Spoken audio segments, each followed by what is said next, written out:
This is Think Out Loud on OPB. I'm Dave Miller, coming to you this week from Hermiston. As you drive around parts of Umatilla and Morrow counties, it is very hard not to notice the data centers. They are huge and common, and more are on the way.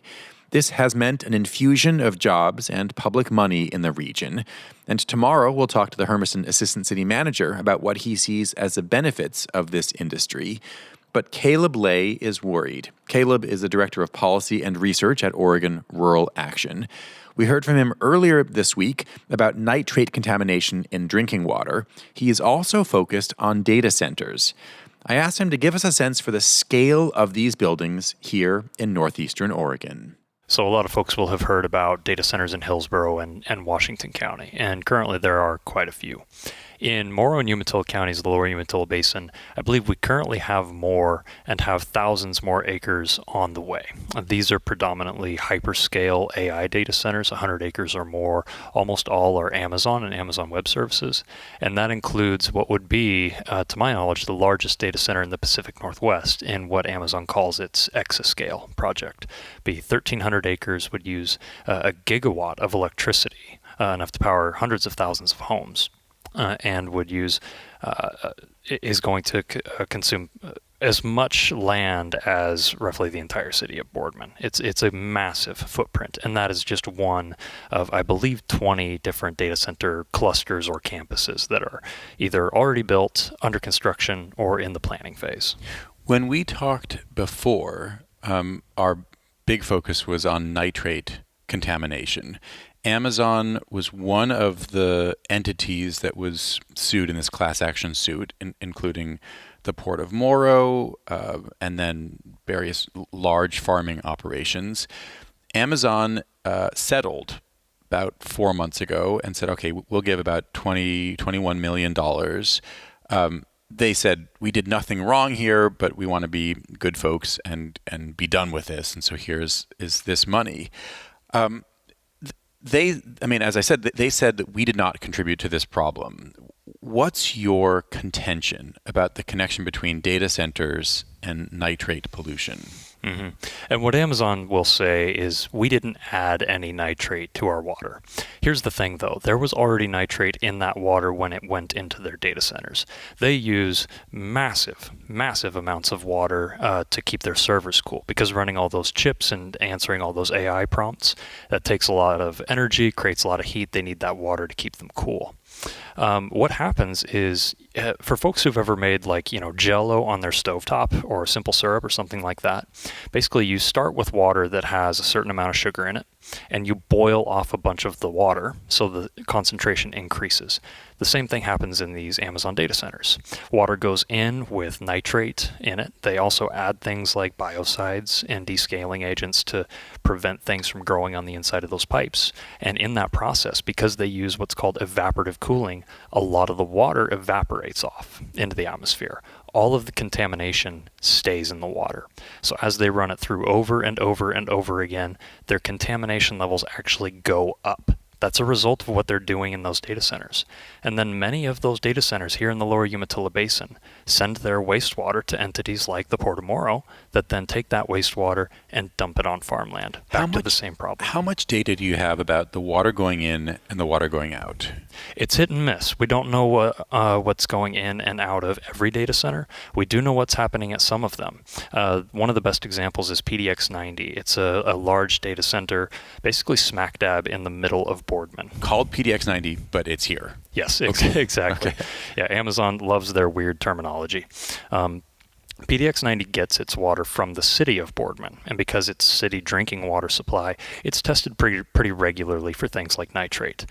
In July 2025, the water going into PDX 90 was, I think, 4.26 milligrams per liter for nitrate.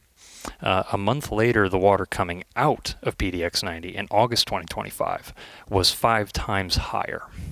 So now, it's not a perfect one-to-one. We don't know if that's the same water that went in as went out. It is a quagmire trying to understand the operations of these data centers because they're the farthest thing from transparent.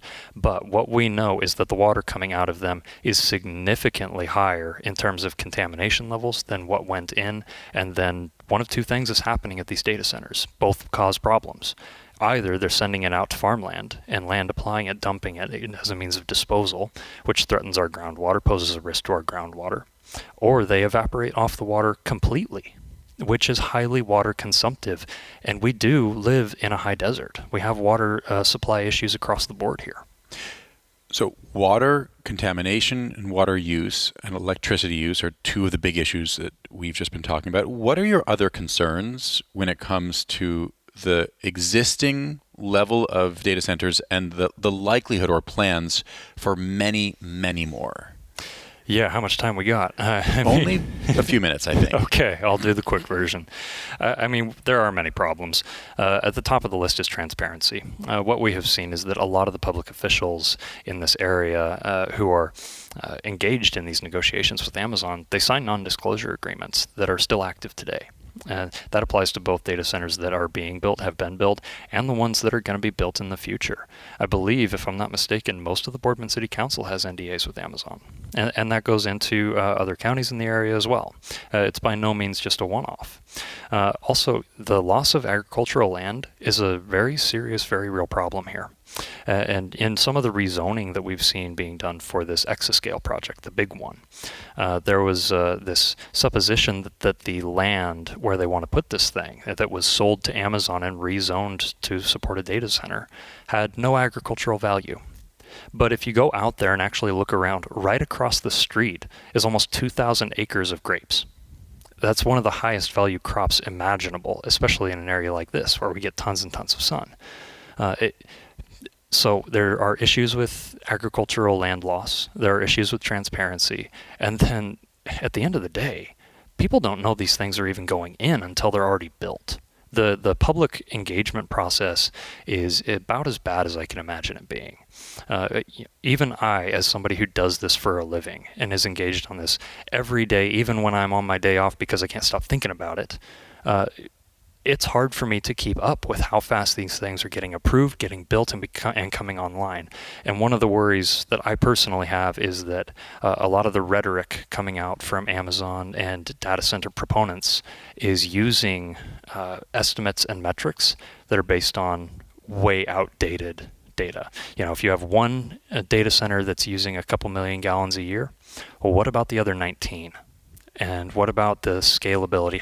How much more water are the new big, giant AI data centers using than the old ones? The other big arguments that the companies themselves or their civic boosters often talk about are related, but they're jobs and then money, often in lieu of property taxes. Often they'll get property tax breaks, but then there will be, annual fees, franchise fees. Then they can, in the case of Hermiston, they're talking about millions or tens of millions of dollars, which they say, it built our new city hall, for example. So I'm curious how you reckon with, in some cases, large job numbers and this money that can go to public coffers. Yeah. The money is great. We need the money.